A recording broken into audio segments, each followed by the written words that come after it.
Hello, this is Chris Kelleher, W3CTK, member with the Delco ARES team.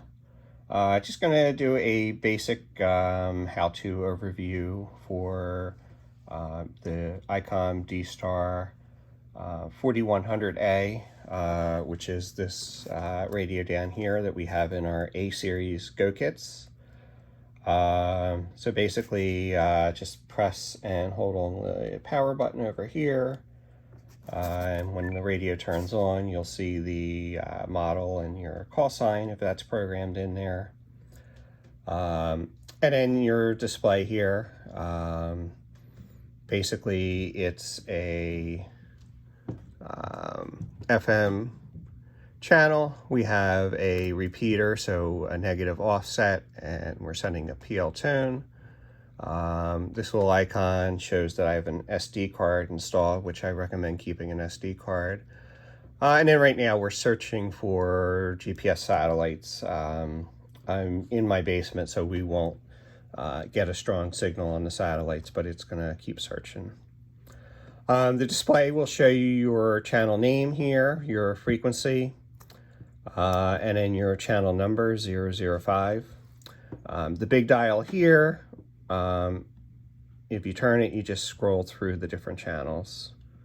Our first channel is the version number. This is 19 August 2020.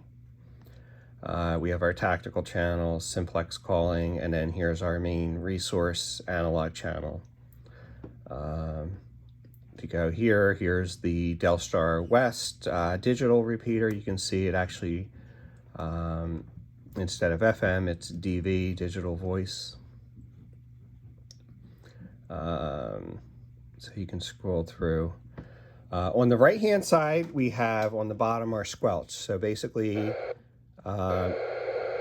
this will, you can use this to filter out weak signals. So if you turn the squelch up a little bit, it'll filter out any weak transmissions that you're getting. You should keep this down as low as possible.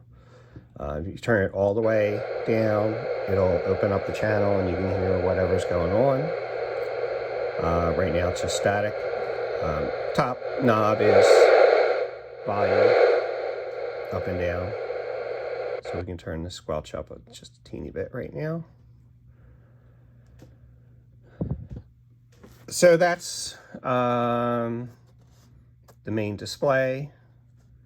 Up here, if you press and hold the top button, you'll actually lock it so that you can't accidentally change your channels, which is helpful. Press and hold, and it'll unlock. If you just press that, you go into the menu system. And I'll go through some of these options in 1 minute. And then down here is your digital button. So if I press and hold this, I go from my memories into my digital mode. And right now you can see it's set to the Delstar West in Lima. If I press on my knob, I can actually search for nearby repeaters, or I can go to the list, but the nearby functions works great. Press the knob to hit enter to go into the next option. So near, I want to do just DV digital, so I'll hit enter. It says I'm going to use my last GPS position. And then over here, you can see these are my repeaters that are closer. So right now, my closest is Delstar East N3 AEC, which is to my southeast. If I turn the knob, next one is Eagle View AA3E, which is the Montgomery County digital repeater, to my north. This is the Philadelphia Digital Radio Club, their repeater, which is east of me. Next one is Lima, which is southwest. That's the W3 AEC. This is our primary digital repeater.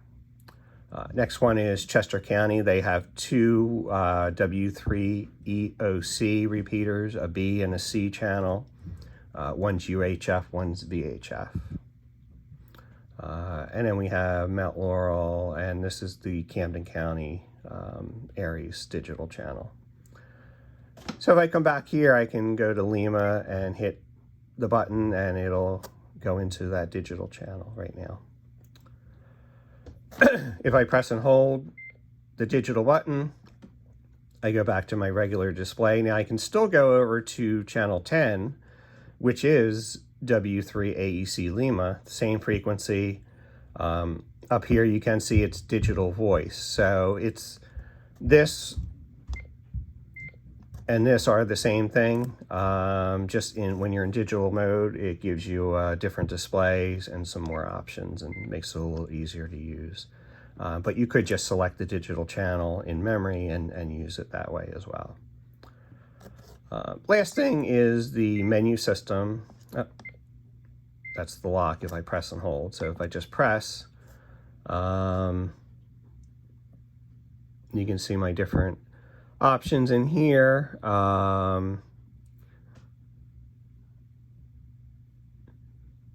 One thing is GPS.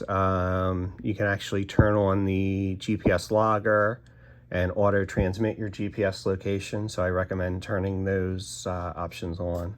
If you press the DR button, it'll take you back. If you press the menu button, it'll take you out of the menu altogether. So I'll go back in.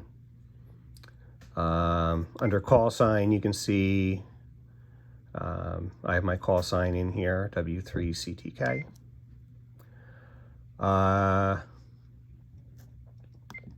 History, you can see what your history is.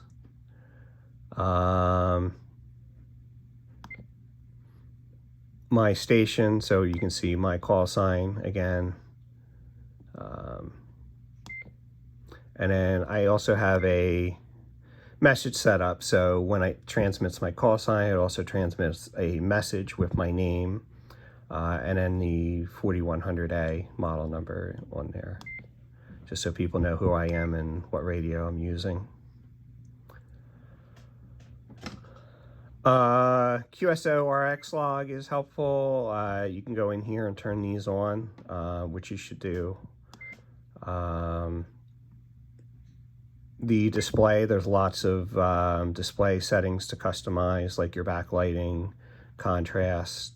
You can even change the colors, things like that. So that's helpful to play around with those to get it to look how you want it to look.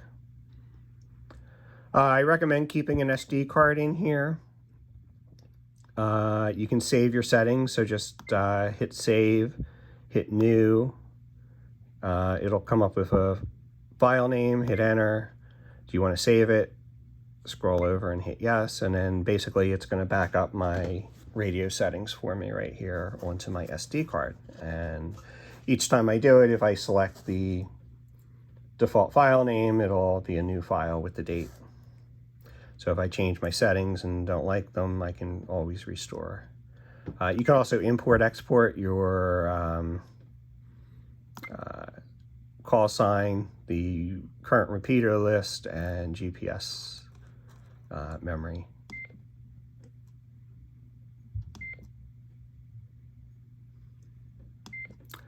So that's basically the menu system. And a quick overview. These buttons are specific functions. I actually never used these.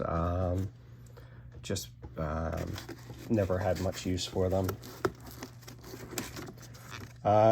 Also, the microphone can come in handy because you can use the arrow keys here to scroll up and down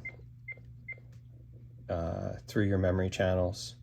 These arrow keys here you can use to increase and decrease your volume.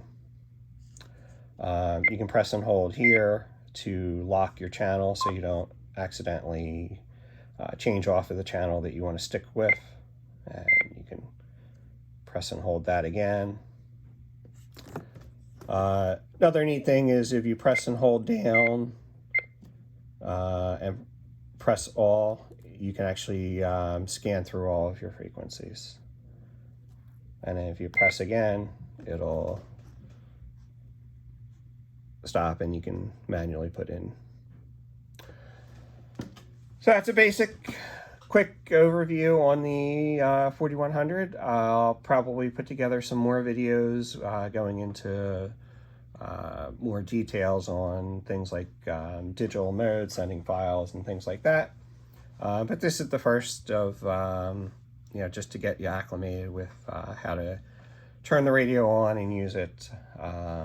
You know, some of the main functions that you want to be able to use. I hope this was helpful. Thank you very much.